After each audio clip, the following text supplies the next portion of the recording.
दोस्तों ये देख सकते हैं कि आज हमारे यहाँ कितनी बारिश हुई है। 2 दिन हो गए हैं और बारिश रुकने का नाम नहीं ले रही है। हर जगह पानी ही पानी है। इस तरह के मौसम में अगर आपके यहाँ बहुत ज़्यादा बारिश हो रही है, आजकल वैसे भी बारिश का सीज़न स्टार्ट हो चुका है, तो आप अपने बर्ड्स की केयर किस तरह कर सकते हैं। तो आज की वीडियो में मैं आप दोस्तों को बताऊंगा कि अगर बारिश का मौसम हो, बारिश आपके यहाँ हो रही है, तो आप अपने बर्ड्स को बारिश से किस तरह बचा सकते हैं। और इसके अलावा आप अपने बर्ड्स को बारिश के मौसम में सॉफ्ट फूड देना है, नहीं देना है, इनकी केयर कैसे करनी है, ग्रीन फूड देना है या नहीं देना। तो आज की वीडियो में ये सब डिटेल आप दोस्तों को बताऊंगा। तो वीडियो को शुरू करते हैं। आप दोस्तों को टाइम ज़ाया नहीं करते। मैं आपका दोस्त मोहम्मद अब्दुल वासे और आप अपना यूट्यूब चैनल देख रहे हैं वासे बर्ड्स लवर। दोस्तों बहुत ही कीमती टाइम होता है हमारा, जिस टाइम से हम कुछ तुम्हारे लिए टाइम निकालते हैं और आपके लिए वीडियो बनाते हैं। तो वीडियो अच्छी लगती हो तो वीडियो को लाइक ज़रूर करें। चैनल पर न्यू है तो चैनल को सब्सक्राइब ज़रूर किया करें, ताकि हम जो भी वीडियो बनाएं आपको उसका नोटिफिकेशन जल्द अज जल्द पहुंच सके। तो आज की वीडियो में हम बात करेंगे कि सॉफ्ट फूड बर्ड्स को इस तरह के जो मौसम है, बारिश का मौसम है, सॉफ्ट फूड देनी चाहिए नहीं देनी चाहिए, ग्रीन फूड देनी चाहिए या नहीं। इसके अलावा कुछ इनके केयर के बारे में जानेंगे। तो सबसे पहली बात यह है कि आपने जब भी बारिश का मौसम हो तो आपने अपने बर्ड्स को सॉफ्ट फूड नहीं देनी। एक बात गौर से सुने, आपने कभी अपने बर्ड्स को बारिश के मौसम में सॉफ्ट फूड नहीं देनी। क्यों? अगर आप अपने बर्ड्स को सॉफ्ट फूड देंगे तो उनको लूज़ मोशन लग जाएंगे। इसके अलावा साथ में आपने ग्रीन फूड भी नहीं देनी अपने बर्ड्स को। तो अगर ग्रीन फूड और सॉफ्ट फूड अगर आप दोस्त अपने बर्ड्स को देंगे तो आपके बर्ड्स यकीनन, मैं गारंटी से कहता हूं कि आपके बर्ड्स लूज़ मोशन आपके बर्ड्स को लगेंगे और वो बीमार होकर एक्सपायर भी हो सकते हैं। तो इस बात का आपने बहुत ही अच्छे से ख्याल करना है कि अपने बर्ड्स को सॉफ्ट फूड और ग्रीन फूड बारिश के मौसम में नहीं देना। इसके अलावा केयर आपने इस तरह से करना है कि आपके बर्ड्स अगर कॉलोनी में आए तो उसके सामने आपने कुछ प्लास्टिक का कली बोलते हैं उसको हम, कली, प्लास्टिक की कली, चादर वगैरह, मोटी चादर, वो आप डाल दें और बर्ड्स के सेटअप को आप कवर कर सकते हैं। इसके अलावा आपने बर्ड्स को सिर्फ मिक्स सीड देनी है और साथ में पानी देना है, फ्रेश पानी। दिन में 2 से 3 मरतबा आपने न्यू पानी देना है। जो पहले पानी आपने दिया है उसको निकाल लेना है और न्यू पानी अपने बर्ड्स को देना है।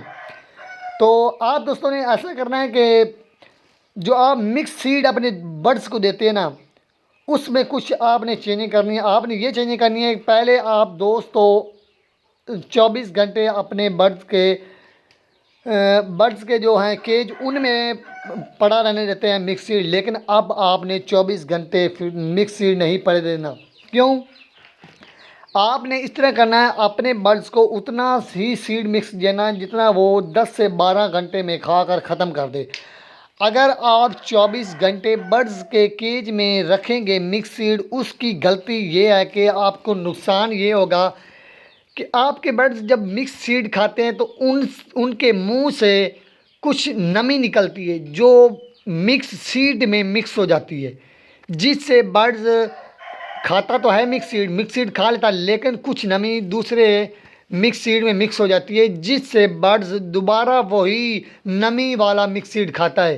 तो उनको बहुत ही मसला मसाइल पे जो पेश आता है, वो बहुत ही बीमारी का शिकार हो जाता है, जैसे कि किडनी ख़राब हो जाती है किसी बर्ड्स की। इसके अलावा किसी के मुंह में जो ज़ुबान होती है उसके साथ मसले मसाले हो जाते हैं। तो आपने हरगिज़ ऐसा नहीं करना। अपने बर्ड्स को 24 घंटे के लिए ऐसे ही नहीं मिक्स सीड रख देना, उतना मिक्स सीड दें जितने बर्ड्स आपके खाकर फ़ौरन ख़त्म कर दें 10 से 12 घंटे में। उससे ज़्यादा आपने अपने बर्ड्स को मिक्स सीड बिल्कुल नहीं देना। तो ये मैं आप दोस्तों को बताना चाहता था। इसके साथ हमारे यहाँ शेड में, पाकिस्तान में पूरे रानी खेत, हम एक एंडी भी बोलते हैं बीमारी को, एंडी आई भी बोलते हैं, और इसको उर्दू में रानी खेत भी हम बोलते हैं। तो ये बहुत दोस्तों के पास बीमारी लग रही है जो बर्ड्स के एक बर्ड से दूसरे बर्ड्स में फैलती है और बहुत जल्दी फैलती है। तो इससे आपको अपने बर्ड्स को बचाना है। बचाना किस तरह है? आपने जब भी आप किसी न्यू सेटअप से बर्ड्स ख़रीद कर लाते हैं, परचेज़ करके लाते हैं, तो आपने अपने उस बर्ड्स को अपने सेटअप वाले बर्ड से नहीं मिलाना।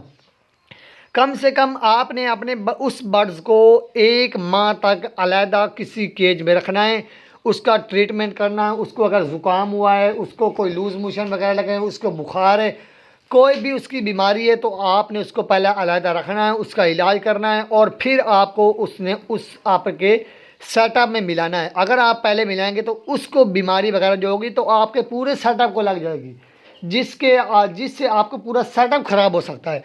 तो इन चीज़ों से आपने बचना है। इसके अलावा अगली वीडियो में मैं आप दोस्तों को पूरी मुकम्मल जो बीमारियां हैं बजीज पैरट्स की, इनके बारे में बताऊंगा। और उससे अगली वीडियो में मैं आप दोस्तों को रानीखेत से बचने के लिए कोई वैक्सीन्स हैं तो उनके बारे में बताऊंगा। असल में हम बहुत ही ज़्यादा, जो मैं हूँ ना, हमारे घर में बहुत ही ज़्यादा मुर्गे हैं। हमने बहुत मुर्गे रखे हुए हैं, असील मुर्गे। हम लड़ाते भी हैं, मेरे जो वालिद साहब हैं या मेरे चचा वगैरह हैं वो लड़ाते थे, या मेरे भाई। मैं तो नहीं लड़ाता हूँ, बात सीधी से मुझे तो शौक़ है बजीज पैरट्स का, पैरट का शौक़ है मुझे तो मैंने तो ये रखे हुए हैं। तो हम इनको रानीखेत जब इनको भी होती है, बर्ड्स को, मुर्गों वगैरह को, तो हम इनको एक वैक्सीन लगाते हैं जो 50 से 60 रुपये, व ज़्यादा से ज़्यादा 100 रुपये से, आज 100 रुपये की मिलती होगी। तो वो वैक्सीन आपको मैं बताऊंगा आपको कैसे लगानी है, किस तरह लगानी है। आपने अपने बर्ड्स को लगानी नहीं है, आपने इस तरह से लगानी है कि आप इनकी आँखों में डाल सकते हैं और इसके अलावा इनको पिला भी सकते हैं। अगर वो आप अपने बर्ड्स को लगाएंगे तो 100% मैं कहता हूँ कि आपके बर्ड्स को कोई बीमारी नहीं लगेगी और 100% आपके बर्ड्स बीमारी से महफूज रहेंगे। तो अगली वीडियो में आपको बीमारियों के बारे में बताऊंगा और इससे अगली वीडियो में आप दोस्तों को वैक्सीनेशन के बारे में बताऊंगा। तो वीडियो अच्छी लगी हो तो वीडियो को लाइक ज़रूर करें, चैनल पर नहीं हो तो चैनल को सब्सक्राइब ज़रूर करें, छोटा सा प्यारा सा कमेंट भी कर दिया करें, इससे मुझे बहुत मोटिवेशन मिलती है। तो मिलते हैं किसी नेक्स्ट वीडियो में, तब तक के लिए अल्लाह हाफ़िज़। दोस्तों अपना ख्याल रखें, अपने बर्ड्स का ख्याल रखें, ज़्यादा से ज़्यादा अपने बर्ड्स का ख्याल रखें। मिलते हैं किसी नेक्स्ट वीडियो में, तब तक के लिए अल्लाह हाफ़िज़।